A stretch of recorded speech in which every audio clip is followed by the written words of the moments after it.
Hello, everyone, and welcome back again. Today, we're diving into a timeless classic that has charmed children for generations. Beatrix Potter's The Tale of Peter Rabbit. So, gather round, get cozy, and let's hop into this wonderful story.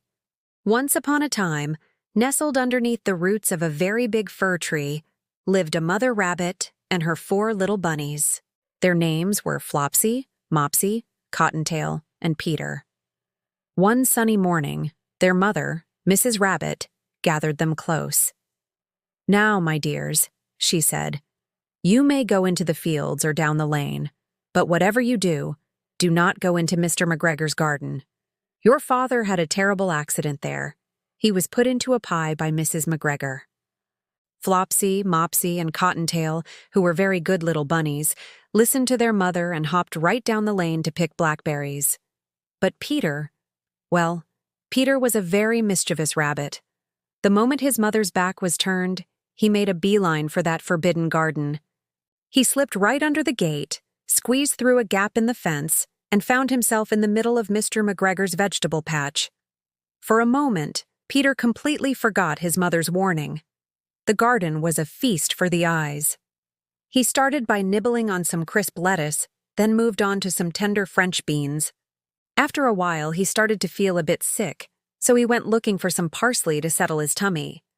But just as he rounded the corner of a cucumber frame, who should he bump into but Mr. McGregor himself?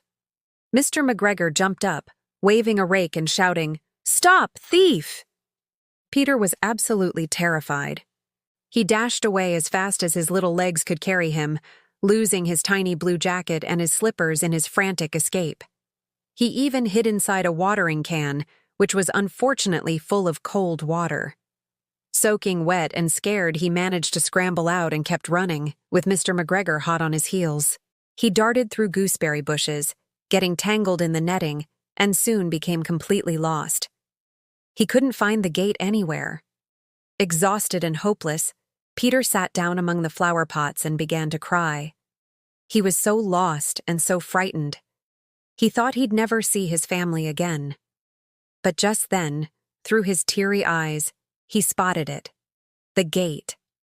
With a final burst of energy, he scrambled towards it and squeezed underneath, just as Mr. McGregor's boot came down, barely missing his little tail. Peter didn't stop running until he reached the safety of the big fir tree. He was breathless, shivering, and had lost all his new clothes. His mother saw him at once. "Peter," she said sternly, "where is your jacket? You've been in Mr. McGregor's garden, haven't you?" That evening, while Flopsy, Mopsy, and Cottontail enjoyed a delicious supper of bread, milk, and blackberries, poor Peter had to be put straight to bed. He was not feeling well at all.